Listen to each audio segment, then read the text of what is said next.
What is up, everybody? Welcome back to another video. It's not a fishing video today. We're gonna be going over the kayak, the tournament ready kayak, whatever you want to call it.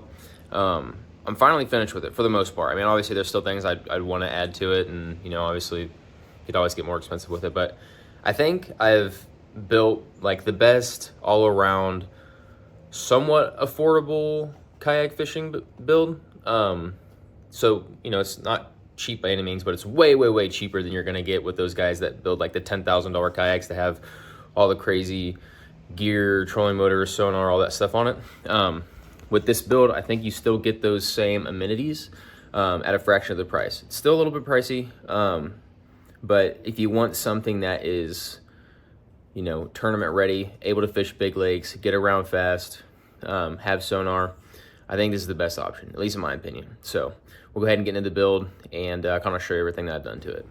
All right, so here is the kayak. This is a Perception Outlaw 11.5 foot kayak.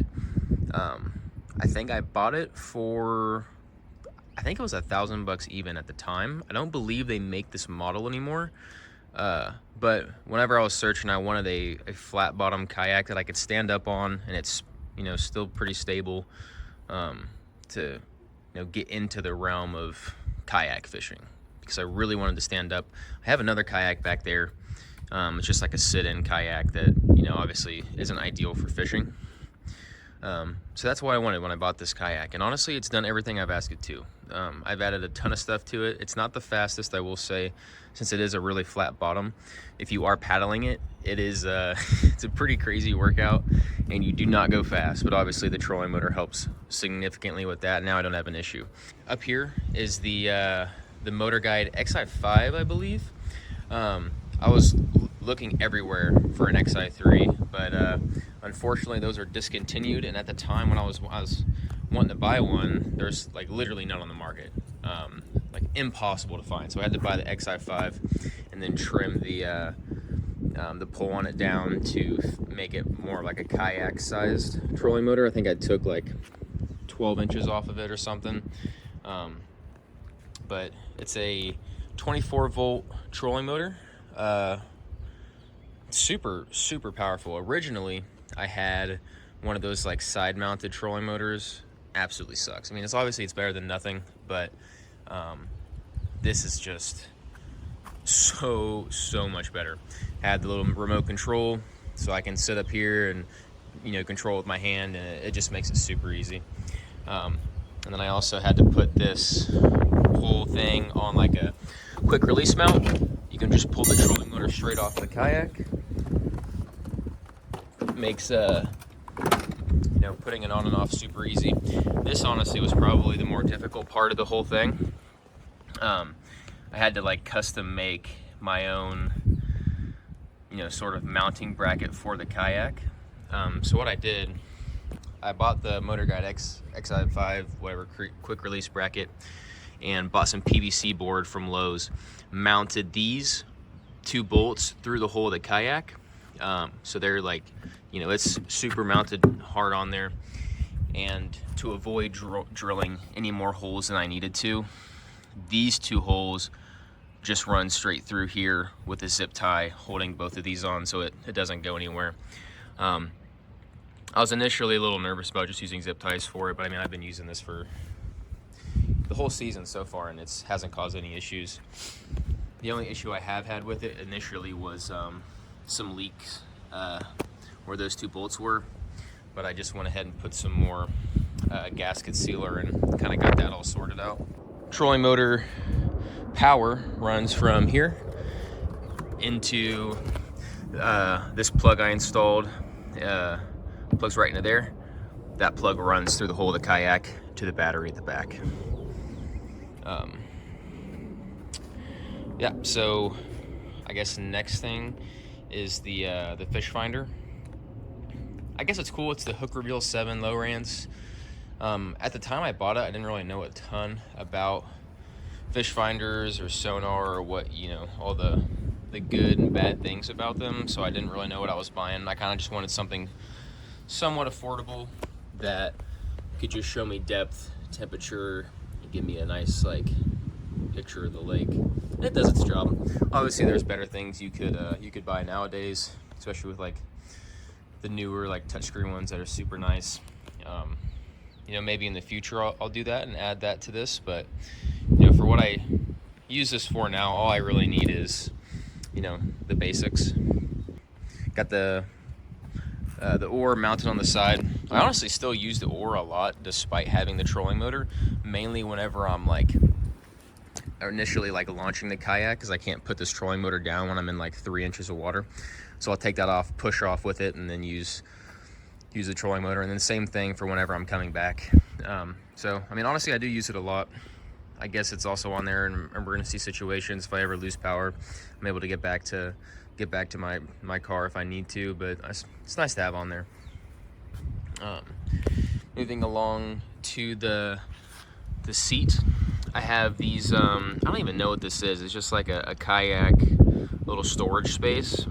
Usually I'll have like my phone on this little like molly cable thing to keep it from falling in the water. I'll have it just sitting in there, and then usually I'll put like some Zens or like my AirPods or something in that pocket. It's just kind of nice to have a little bit of storage, because, you know, obviously having a kayak, you're fighting space pretty much the entire time.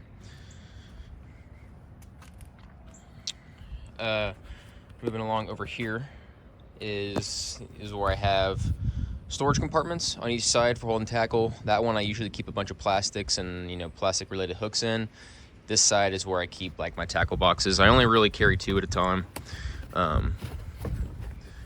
Where I keep them. They're pretty big, you know. I never really have much of an issue like not having enough space.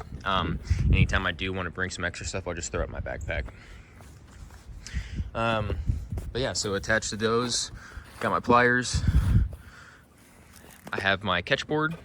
It sits really nicely in here, you know, for measuring my catches. It's also mollied to the seat, so in the event that I do tip this thing, you know, I'm not gonna lose lose all of it. Then on this side is the container for all my plastics and stuff, and there's some hooks and stuff in here too, random other things. And honestly, I've, you know, thought about maybe incorporating some like storage underneath the seat before I put the battery in there, but I've never really ran out of space. It's a wacky rig, my tool to put the gaskets on the worm. But yeah, super basic on the storage. I don't, you know, really have a ton of complaints with it. Under the seat is the battery. So right now, this is probably the thing that I need to fix the most with it. I guess I never attached the other band on it, but this is the one thing I kind of need to work with. I kind of ran out of time this season before fishing tournaments started, so this is kind of what I'm working with right now. Right now, the lid's not on it. The lid's right there, but I'll usually attach these, negative and positive, put the lid on it, and it kind of just let it sit there. And that's kind of the best way I've found right now to kind of have it sitting here. It's a pretty big battery. It's a 100 amp hour 20 volt battery, so it, you know, there's a ton of power there, which is super nice because I've yet to really run out of battery whenever I'm out there fishing, especially for like, you know, 8 hours at a time. Problem is super big, so it's hard to find space on this kayak to really put it. I think once I get a little bit of time, I'll probably create some sort of, you know, modification of the bottom of the boat to, you know, have a little bit more permanent space for it. I guess I never really talked about the battery for this. They're on 2 different sets of power. This battery runs through the hole to a waterproof fuse to that outlet right there. Trolling motor plugs into that. Fish finder runs to a smaller battery in a waterproof case under here. Super basic, but it works. I don't have any issue with it, and I'm probably not going to change it because I like it.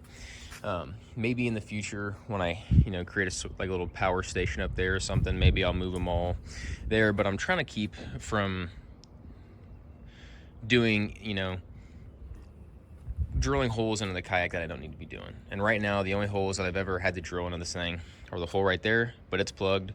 The hole's right there, and I guess those two running to the battery. And I don't want to drill any more holes in here than I have to. So right now, having the sonar just running straight to that battery box works just fine. Wires don't get in the way, and they all stay right there. And that works for me. So probably won't change that anytime soon, but you know, maybe I will in the future, who knows. Moving back here to the milk crate sort of fishing container. Everyone's kind of seen these. These are pretty big in the kayak fishing space. This is kind of just how I did it. I'm pretty sure I just watched a YouTube video, but honestly it has been sort of a game changer. I just have a elastic band holding the lid shut. Up here is usually where I'll put like some snacks or extra stuff I'm bringing, maybe like a GoPro harness or something will go there, something I don't want quick access to. But you just release that lever. Here's my backpack that I have a bunch of random stuff in, like the trolling motor remote, extra plastics, fishing license, headlamp, scale, bunch of random stuff. And then at the bottom, I have an anchor and my life preserver. Usually I'm wearing that, especially for tournaments, so they'll make you wear it. So there's usually a little bit more space in here. I'll usually just throw the backpack and the anchor in there, and then sometimes, I don't know, whatever else I'll be having, like sweatshirt or something. And the nice thing I like about it is that you just literally lock it in place. Keeps the lid shut, that way if you tip it, it doesn't go anywhere. I also installed rod holders on each side. The kayak comes with a space for 4 rod holders right here. That's what I usually used back in the day, but now that I have this box, I kind of just have them here. I guess if I do want to carry more than 6 rods, I do have the ability to do that, but as of right now, you know, I don't need to carry any more rods than this. But yeah, usually I kind of like to keep spinning rods on one side, bait casters on the other side. Obviously, I have more bait casters than spinning rods, but usually what I try to do is just, you know, keep the rods I use more oftentimes at the front, and then the ones I don't use as much towards the back. And then back here is just my rear mount for my GoPro. Sometimes I use this, sometimes I don't. I just figured I'd throw it on there in the meantime, just to kind of show you guys the kayak and all of its glory in the event that, you know, I am recording and getting footage and all that. But yeah, there's the good look at the kayak right here. Super proud of this thing. I've spent a lot of time working on it. It's came a long way from what I originally bought. I've had this kayak for almost a year, or over a year now. And when I first bought it, didn't have the trolling motor, literally was just paddling it around. Didn't have that. Didn't have the fish finder for a little bit. So kind of seeing it turn into an actual like tournament ready kayak, it's just been a super fun project. I guess too, I also have these little lights, the red and green lights on the sides for whenever we're fishing in the morning and it's, you know, dark out, people can still see me, so I'll turn those 2 on for a little bit. I don't usually fish in the dark too often, but like I said, sometimes in the mornings when you're fishing and it's, you know, the tournament starts at 7 a.m. and it's been dark, I'll turn them on for a little bit. But yeah, that's pretty much it, guys. Definitely have some future plans for this thing, but as of right now, this is what I got. All right, guys, that's pretty much all I have for today. If you have any questions about the kayak, put them in the comment section. I'll try to answer as best as I can.